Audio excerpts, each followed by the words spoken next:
Orang yang pikirannya jernih ini mereka tidak membebani pikiran mereka dengan kecemasan. Dan luwes, lentur, mudah menyesuaikan diri dengan kondisi eksternal.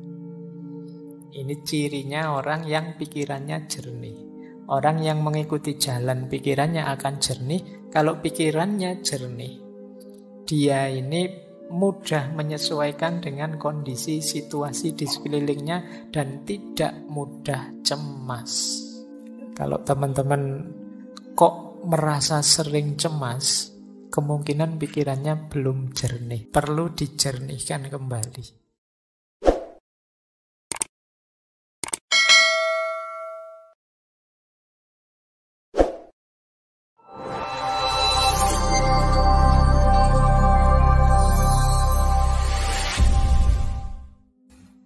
Assalamualaikum warahmatullahi wabarakatuh. Bismillah. Mari kita lanjutkan lagi ngaji kita. Baik, bismillah ya, kita mulai. Ada quotes menarik yang ini pernah juga kita kutip di beberapa sesi tentang kekuatan pikiran, yaitu dari Buddha. Beliau mengatakan bahwa hidup kita itu dibentuk oleh pikiran kita. Kita menjadi apa yang kita pikirkan.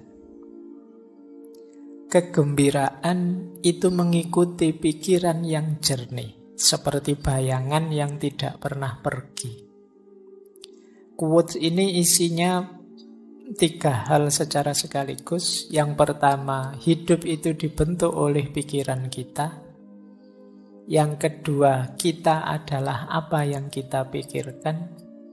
Dan yang ketiga, pikiran jernih itu menggembirakan. Sebagaimana bayangan dengan sesuatu yang dibayanginya. Jadi kalau orang kok pikirannya jernih, otomatis gembira. Kenapa kok kita galau? Kemungkinan pikiran kita ruwet.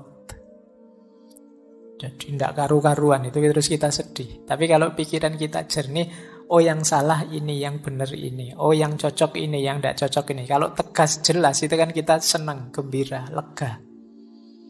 Tapi kok masih banyak kerumitan-kerumitan, keruwetan-keruwetan, tidak jernih, itu biasanya kita masih galau. Maka kegembiraan itu mengikuti pikiran yang jernih. Dan diri kita itu dibentuk oleh pikiran kita.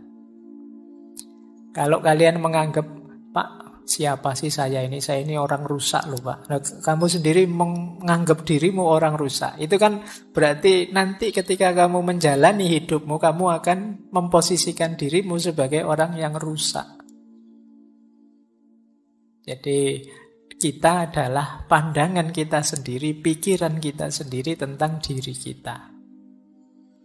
Nah, teman-teman boleh flashback ke belakang ya. Selama ini saya itu orang kayak gimana sih? Itu kemungkinan besar berawal dari pikiran kita sendiri. Jadi, mungkin kalau bahasa jauhnya, tidak penting kamu ganteng beneran apa tidak. Yang penting apa? Kamu merasa ganteng. Orang itu merasa ganteng saja, itu kan gayanya kayak orang paling ganteng sedunia kan sudah. Jadi meskipun secantik apapun kalian, seganteng apapun kalian, kalau pikiranmu, saya itu Pak, ya gayamu juga merasa seperti orang yang biasa saja.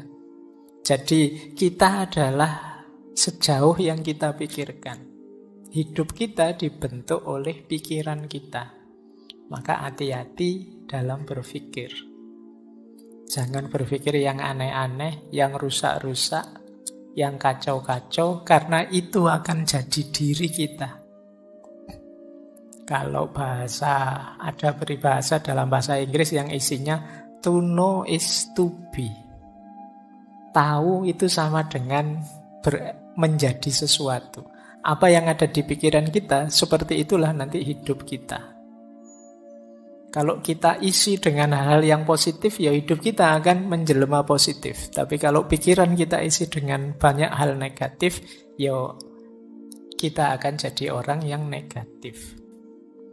Nah, ini pesan besar pertama ya, pentingnya pikiran. Makanya kata Imam Ghazali, pikiran itu pasukan kita yang paling kuat. Pikiran itu mungkin bukan penentu, tapi dia yang paling powerful, paling berpengaruh dalam hidup kita. Yang banyak menentukan hati. Tapi hati ini banyak disuplai informasinya oleh pikiran. Ada lagi kalimat dari Zhuangzi, kalau ini salah satu tokoh dari Taoisme. Dulu pernah kita bahas khusus beliau ini. Kata dia begini, mereka yang mengikuti Tao. Tao itu artinya jalan. Ini konsepnya mungkin agak dekat dengan kalau dalam Islam ada thariqat, sama-sama jalan. Meskipun definisinya agak harus didalami lagi, tidak sederhana Tao itu. Tapi siapa yang mengikuti Tao pasti memiliki pikiran yang jernih.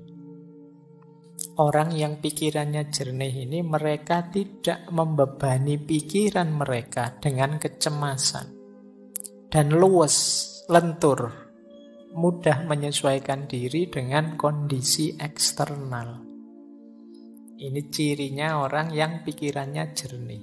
Orang yang mengikuti jalan pikirannya akan jernih. Kalau pikirannya jernih, dia ini mudah menyesuaikan dengan kondisi situasi di sekelilingnya dan tidak mudah cemas. Kalau teman-teman kok merasa sering cemas, kemungkinan pikirannya belum jernih. Saya tidak bilang tidak jernih ya. Nanti kalau kamu tersinggung. Jadi pikiranmu mungkin belum jernih. Perlu dijernihkan kembali. Malam hari ini kita latihan pelan-pelan nanti menghadapi pikiran yang tidak jernih ini. Saya tambah 3 lagi dari beberapa. Yang pertama dari Erich Fromm, psikolog, psikoanalis, filosof yang pernah kita bahas tentang cinta. Kata dia, punya pikiran yang jernih dan ruang yang bersih memungkinkanmu untuk berpikir dan bertindak secara bertujuan, tidak asal-asalan. Jadi kalau pikiran kita jernih itu mengorientasikan tindakan itu enak. Tapi kalau pikiran kita ruwet, kadang kita tidak tahu kenapa melakukan ini, kenapa melakukan itu. Pokoknya isi ini pikiran bulat. Nah, ini membuat kita bertindaknya juga tidak kontrol. Karena pikiran menentukan diri kita. Atau kata yang dari India, Naval Ravikant, ini sebenarnya bisnismen, tapi juga penulis. Kata dia, kita mengatakan bahwa kita menginginkan peace of mind. Tetapi sebenarnya yang kita inginkan adalah peace from mind. Nah, ini menarik. Kata Ravikant ini, kita itu kan sering bilang saya ingin tenang. Pikiranku pingin tenang, peace of mind. Tapi sebenarnya bukan pikiranku pingin tenang, tapi peace from mind. Peace from mind itu mungkin mudahnya kita definisikan ada banyak hal yang harus kita buang, kita sisihkan yang ada di pikiran kita itu. Karena mungkin tidak penting, tidak urgent. Dari situ terus muncul ketenangan. Ini namanya peace from mind. Tidak sekedar peace of mind. Peace of mind itu mungkin sifatnya tidak bisa lama. Tenang dulu sebentar, kayak kalau kemarin pakai teorinya Schopenhauer kan pakai musik saja bisa untuk peace of mind. Tapi kalau peace from mind, membersihkan pikiran dari hal-hal yang tidak penting, tidak jelas, tidak ada gunanya, itu akan menenangkan. Nah, silahkan nanti teman-teman ya, boleh dicermati isi kepala kita itu selama ini apa saja sih. Bisa tidak teman-teman coba dibayangkan sejak tadi pagi sampai malam hari ini, itu sempat mikir apa saja? Berapa banyak yang dipikirkan itu hal-hal penting dan berapa banyak hal-hal biasa saja dan berapa banyak hal-hal tidak penting? Atau jangan-jangan ada pikiran-pikiran yang merusak, pikiran-pikiran negatif. Nah, kita jarang ya mencermati pikiran kita sendiri. Kira-kira yang paling mempengaruhimu itu pikiran-pikirannya siapa? Atau pikiran yang seperti apa? Atau berita informasi yang seperti apa? Terus kamu nilai, ini penting enggak sih? Ini ada gunanya enggak sih? Kayak filternya Socrates dulu itu. Ini kalau saya enggak tahu, ada gunanya enggak sih untuk hidupku? Terpengaruh enggak sih saya kalau saya enggak tahu ini? Coba ya nanti kamu cek lagi. Kalau masih bingung juga caranya gimana sih Pak? Wis kamu buka WA-mu sajalah. WA grup atau WA yang kamu sendiri. Itu kira-kira info-info di situ itu hal-hal penting. Atau ya, isinya iseng semua saja. Semuanya isinya share, komen, like, dan isinya bongso ngono-ngono kuwi. Semuanya copy paste. Nah, kira-kira kalau kamu ndak ngerti itu, kira-kira ada gunanya ndak sih? Kalau misalnya dicoba ya, coba kalau ndak usah kamu baca info-info di grup-grup WA-mu itu 1-2 hari saja, terus hari ketiga kamu buka, kamu ketinggalan informasi banyak ndak sih? Ada hal penting yang terlewat ndak sih? Atau ya biasa saja itu Pak? Saya bisa langsung ngikuti di hari ketiga itu bisa ngobrol lagi, tidak ada yang ketinggalan sama sekali. Oh berarti mungkin banyak pembicaraan yang tidak penting.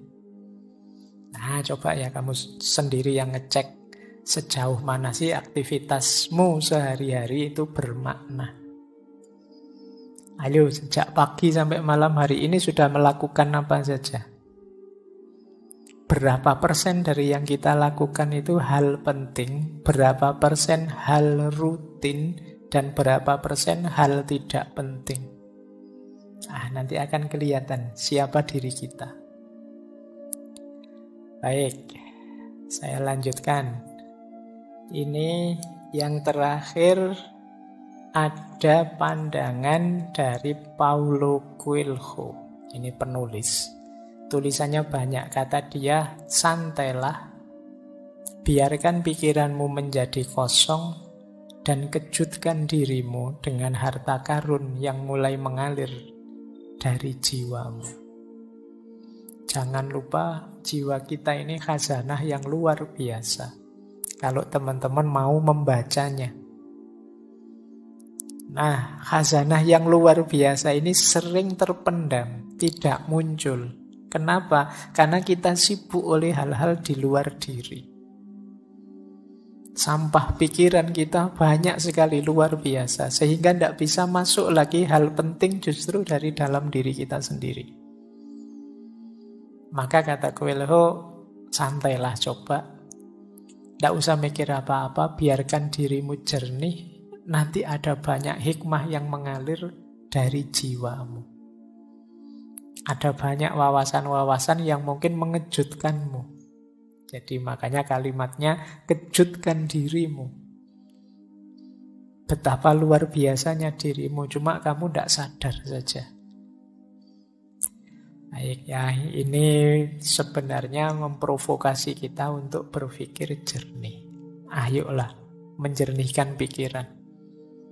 Hari ini banyak distraksi yang membuat kepala kita ruwet.